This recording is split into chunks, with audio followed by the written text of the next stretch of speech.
आपका previous year में turnover 20 lakh या फिर 40 लाख एक्सीड करता है, 20 लाख सर्विस के केस में, 40 लाख गुड्स के केस में, तो आपको कंपल्सरीली जीएसटी में रजिस्ट्रेशन लेना है। लेकिन लेना कौन सा, इधर रेगुलर या फिर कॉम्पोजिशन। तो अगर आप कॉम्पोजिशन स्कीम में अगर रजिस्ट्रेशन लेना चाहते हो तो किसके लिए होता है वो बेसिकली होता है स्मॉल टैक्स पेयर के लिए। कौन ले पाएगा, अगर आपका प्रीवियस फाइनेंशियल ईयर में 1.5 करोड़ से कमती का टर्नओवर होता है तो आप कॉम्पोजिशन स्कीम में जा पाओगे, जहां पर आपको लेस कंप्लायंसेस करने पड़ेंगे।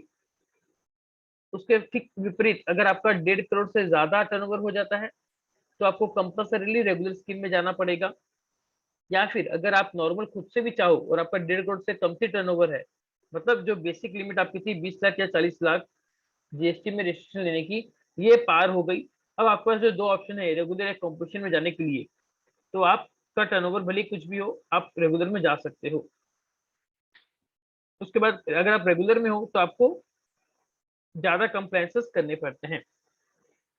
अब अगर हम और बात करें दोनों में कंपैरिजन की, तो देखिए यहाँ पर इसको कंप्लायंसेस जो कम करने पड़ेंगे, इसको टैक्स पेमेंट करना पड़ेगा सिर्फ 1% या 5% ऑफ क्वार्टरली टर्नओवर। हर 3 महीने में इनका टर्नओवर देखा जाएगा, जितना टर्नओवर होगा उसका कंप्लीटली 1% या फिर 5% आपको देना पड़ेगा। किसको दोगे, सरकार को दोगे। यहाँ पर आप जो इनवॉइस रेस करोगे, सॉरी, अगर बात करें रेगुलर की, तो रेगुलर वाले में आपका क्या होता है, डिफरेंट डिफरेंट रेट होता है। मतलब आपको 3%, 5%, 12%, 18%, 28%, ऐसे अलग अलग आइटम के ऊपर अलग अलग रेट से टैक्स होता है। वो सारा आपको वहां पर कैलकुलेट करना पड़ेगा कि किस आइटम के ऊपर कितना टैक्स रेट है और आपको अलग अलग देना पड़ेगा। तो थोड़ा सा कंप्लायंसेस यहाँ पर आपका यहाँ पर बढ़ गया। अगर आप कॉम्पोजिशन स्कीम में हो तो आप जो बिल दोगे कस्टमर को उससे कहेंगे हम बिल ऑफ सप्लाई। लेकिन अगर आप रेगुलर स्कीम में हो तो आप जो कस्टमर को बिल दोगे उसे कहते हैं हम टैक्स इनवॉइस। अब अगर देखिए इसका नाम अगर टैक्स इनवॉइस है तो यहाँ पर आप कस्टमर से टैक्स का पैसा कलेक्ट कर सकते हो, can collect GST from customers. आप कस्टमर से जीएसटी का पैसा कलेक्ट कर सकते हो। लेकिन अगर आप कॉम्पोजिशन स्कीम में हो तो आप जीएसटी का पैसा कलेक्ट नहीं कर सकते। इससे कस्टमर से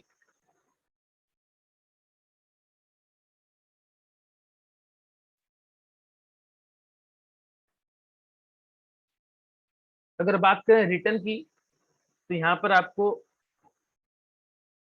एवरी मंथ आपको रिटर्न देना पड़ेगा। जीएसटी में रिटर्न देना पड़ेगा गवर्नमेंट को, डिटेल बतानी पड़ेगी कि आपने उस पर्टिकुलर मंथ में क्या क्या किया। लेकिन जब बात करते हैं कॉम्पोजिशन की, तो यहाँ पर आपका होता है annual return.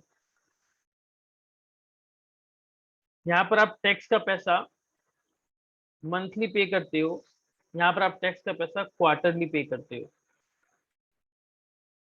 Monthly payment of tax, quarterly payment of tax. उसके बाद जो एक और बहुत ज्यादा बड़ी डिफरेंस आती है दोनों स्कीम के बीच में, वो आपका होता है कि जो रेगुलर स्कीम वाले होते हैं उनको इनपुट टैक्स क्रेडिट मिल जाता है, उनको इनपुट टैक्स क्रेडिट मिल जाता है।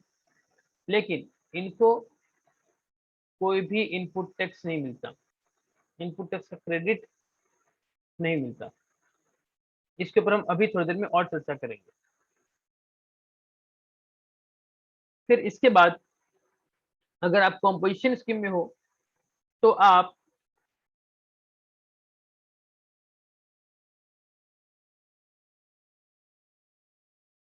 आउटसाइड स्टेट सेल नहीं कर सकते। आउटसाइड स्टेट आप सेल नहीं कर सकते। लेकिन अगर आप रेगुलर स्कीम में हो तो आप आउटसाइड स्टेट भी सेल कर सकते हो। मतलब इसको मैं ऐसे बोलूं कि अगर आप इसको चलिए पॉइंट बता देते हैं कि आप अगर कॉम्पोजिशन स्कीम में हैं तो आप सिर्फ और सिर्फ इंट्रा स्टेट सेल कर पाओगे। इंट्रा स्टेट सेल मतलब with in the same state, with in the same state. लेकिन अगर आप रेगुलर स्कीम में हो तो ये बैरियर हट जाता है। आप इंट्रा स्टेट सेल कर सकते हो और आप इंटर स्टेट सेल भी कर सकते हो, मतलब स्टेट के अंदर भी सेल्स कर सकते हो, स्टेट के बाहर भी सेल्स कर सकते हो। This is a good advantage. समझ में आया आपको? तो ये जैसे कुछ ब्रॉडली डिफरेंस थे, difference between regular scheme and composition scheme. अब इसके अलावा जो नया रजिस्ट्रेशन लेने जा रहा है जीएसटी में, उसके लिए बहुत ज्यादा जरूरी है एक पॉइंट को समझना। वो पॉइंट आपका है इनपुट टैक्स क्रेडिट। समझ में आपको? तो चलिए ये डिस्कस करेंगे इनपुट टैक्स क्रेडिट आखिर होता क्या है। पहले इसको स्मॉल एग्जांपल के साथ समझेंगे। देखिए होता क्या है इनपुट टैक्स क्रेडिट, बहुत ही अच्छा कंसेप्ट है, पहले इसको समझिए।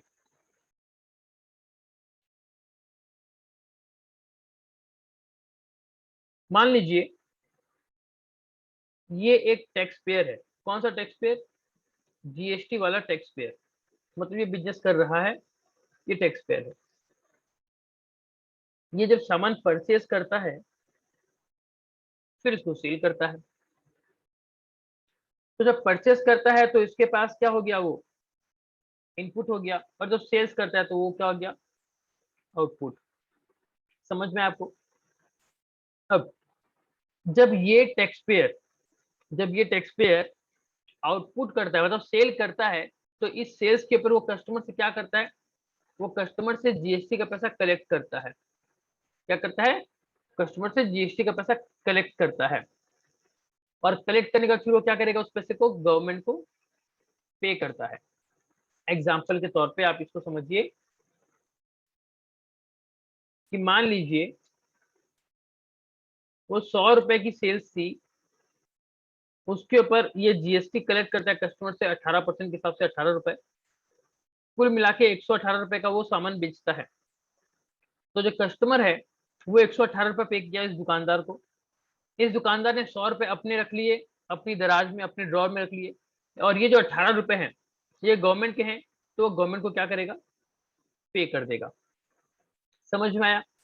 तो ये जो टैक्स का पैसा जब ये टैक्स पेयर जब सेल करता है और जो जीएसटी का पैसा अलग से ऐड करता है, ये सारा का सारा पैसा क्या कहलाता है, ये सारा का सारा पैसा कहलाता है इसका जीएसटी लाइबिलिटी।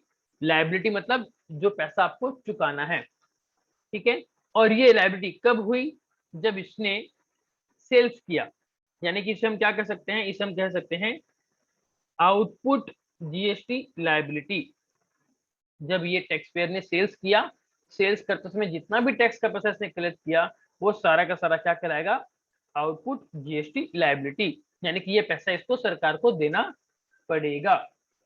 समझ में आया आपको? अब सेम चीज ये पर्सन जब परचेस करके लाया होगा तो उस इनपुट के ऊपर भी उसने टैक्स दिया होगा। मतलब ये कोई सामान अगर परचेस कर रहा है दुकानदार, फॉर एग्जाम्पल इसने 200 रुपए का सामान परचेस किया, उसके ऊपर आपका 28% के हिसाब से फॉर एग्जाम्पल 56 रुपए टैक्स जीएसटी का दिया। कुल मिलाकर 256 रुपए पेमेंट करके सामान लेकर आया है। समझ में आया? एक एग्जाम्पल हम ले रहे हैं कि मान लो जब ये परचेस किया था, ये 200 रुपए का सामान परचेस किया था, और उसके ऊपर मान लो अगर जीएसटी 28% है, तो उसने जीएसटी कितना पेमेंट किया था, 56 रुपए, और कुल मिला के कितना पेमेंट किया है, 256। तो यहाँ पर अगर ये पर्सन रेगुलर स्कीम में है तो इसने जो इनपुट किया, मतलब इसने जो परचेज किया, उस परचेज के ऊपर इसने जो टैक्स दिया, उस टैक्स पैसे का इसको क्या मिल जाता है, क्रेडिट मिल जाता है। इसीलिए इसको हम क्या कहते हैं, input tax credit, ITC. Sir credit मिल जाता है इसका मतलब क्या, इसका मतलब ये पैसा आपके खाते में जमा हो जाएंगे। कौन से खाते में, जीएसटी के खाते में। जी हाँ, जीएसटी के खाते में ये आपके पैसे क्रेडिट हो जाएंगे, जमा हो जाएगा। अब इसको कैसे यूज कर पाओगे, इसको कैसे यूज कर पाओगे, देखिए एक एग्जांपल लेते हैं इसी में, कि मान लीजिए ये जो टैक्स पेयर है इसने, हम एक नया एग्जांपल लेते हैं, जो टैक्स पेयर है इसने मान लीजिए सेल्स की कितने रुपए की, 500 रुपए की, ठीक है। और मान लो कि इससे जो सेल कर रहा है ये 28% वाला आइटम सेल कर रहा है, तो 500 रुपए के ऊपर 28% अगर हम कैलकुलेट करें तो जीएसटी कितना हो जाएगा, 500 इंटू 28%, ये हो जाएगा 140 रुपए। तो कुल मिला के बिल कितने का बना, 640 रुपए। अब आप लोग देखिए इसमें जो ये 140 रुपए है, ये 140 क्या है, आउटपुट जीएसटी लायबिलिटी, समझ में आया?